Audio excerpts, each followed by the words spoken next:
Hoje nós ouvimos o segundo relato da criação do homem e da mulher, no capítulo 1 do livro do Gênesis. Nós temos um relato, no capítulo 2, outro relato. Deus forma o homem do pó da terra, como nós ouvimos ontem, mas agora Deus cria a mulher para que o homem tenha alguém semelhante a ele. Não é bom que o homem esteja só. O homem procura na natureza alguma criatura que lhe seja semelhante, mas não encontra. Então Deus tira a mulher do homem, cria a mulher a partir da sua costela, e desse modo a Escritura nos diz dessa complementariedade que existe entre homem e mulher. Desta vez sim, exclamou Adão, é osso dos meus ossos e carne da minha carne. Por isso o homem deixará seu pai e sua mãe e se unirá à sua mulher, eles serão uma só carne. O próprio Jesus no Evangelho cita essa passagem para defender a indissolubilidade do matrimônio.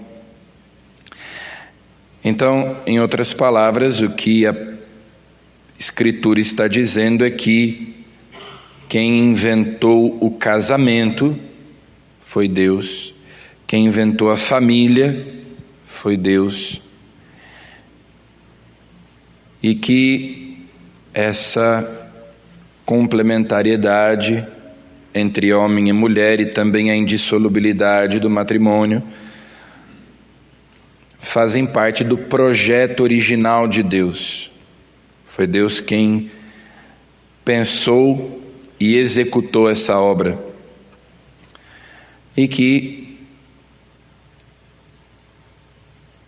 os problemas que eventualmente possam existir no relacionamento entre marido e mulher, pais e filhos, as dificuldades pelas quais a família passa, são consequência do pecado original, que é o próximo passo que nós vamos ler, a queda. Mas que o projeto original de Deus é esse, de o homem e a mulher viverem em harmonia, constituírem uma comunidade de amor, viverem numa unidade que seja um reflexo da comunhão, da unidade da Santíssima Trindade. Assim como Deus é uno e trino, portanto, diverso nas suas pessoas, também o homem e a mulher são diversos, mas se complementam e constituem uma unidade, uma só carne. Então, o matrimônio, a família são uma expressão, são um reflexo, uma imagem do próprio Deus, que é unitrino. E no Evangelho, essa mulher Ciro-fenícia, que pede a Jesus que expulse o demônio da sua filha, e Jesus trata aquela mulher de um modo que, em geral, nos choca, chamando-a de cachorrinho, que era o modo como os judeus se referiam aos pagãos, aos que não eram judeus. Nós sabemos que, num primeiro momento, quando Jesus manda os 72 discípulos, as instruções eram que eles não entrassem em nenhuma aldeia, em nenhum povoado pagão, mas que eles se dirigissem exclusivamente às ovelhas perdidas da casa de Israel, porque foi aos judeus que Deus falou primeiro, ao povo hebreu. Eles são os depositários da promessa que Deus fez a Abraão, a Moisés. Então, a eles devia ser anunciada, em primeiro lugar, a salvação, o Evangelho. Mas depois também Jesus dará aos apóstolos a instrução de irem pelo mundo inteiro para pregarem o Evangelho a toda criatura. Nesse momento, Jesus se dirige exclusivamente aos judeus. No entanto, a atitude daquela mulher comove Jesus, a sua fé nele, a sua humildade, e por isso Jesus concede a ela o que ela pede. Ela diz que os cachorrinhos também comem as migalhas que as crianças deixam cair.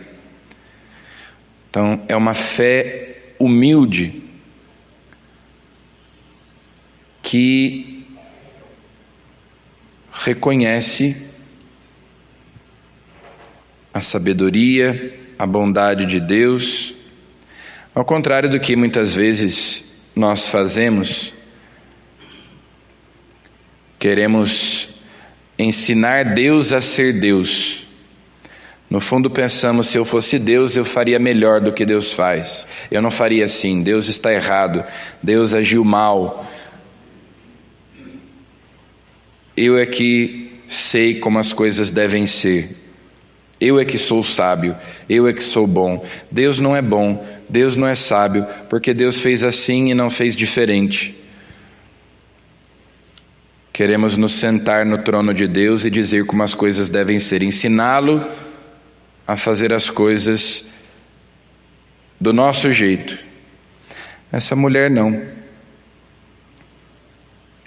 Diante de Jesus, que diz para ela, não fica bem tirar o pão dos filhos para jogá-lo aos cachorrinhos, ela se põe no seu lugar. É verdade, Senhor, eu sou uma cachorrinha mesmo,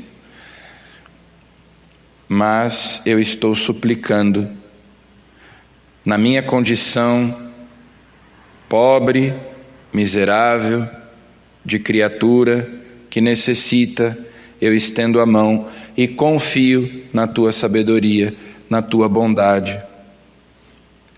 Essa atitude de Jesus essa atitude da mulher que comove Jesus, ele diz, por causa do que acabas de dizer, podes voltar para casa, o demônio já saiu da tua filha. Então, a nossa oração também deve ser cheia de confiança e de humildade, confiança em Deus e reconhecimento da nossa condição, da nossa posição. Nós somos criaturas diante do Criador. E precisamente assim, como dizia Santo Agostinho, a humildade é a chave que abre os tesouros da graça de Deus. É assim que nós alcançamos o coração de Deus, não querendo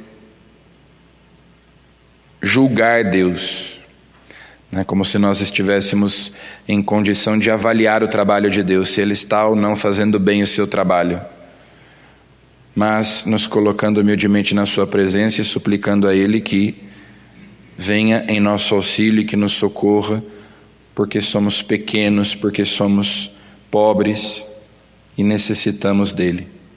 Então, peçamos a Jesus nesta Eucaristia esta fé confiante na sua bondade, na sua sabedoria, na sua misericórdia e ao mesmo tempo humilde, que nos faça reconhecer quem Ele é e quem nós somos.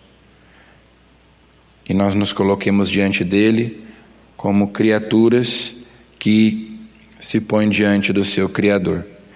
Amém.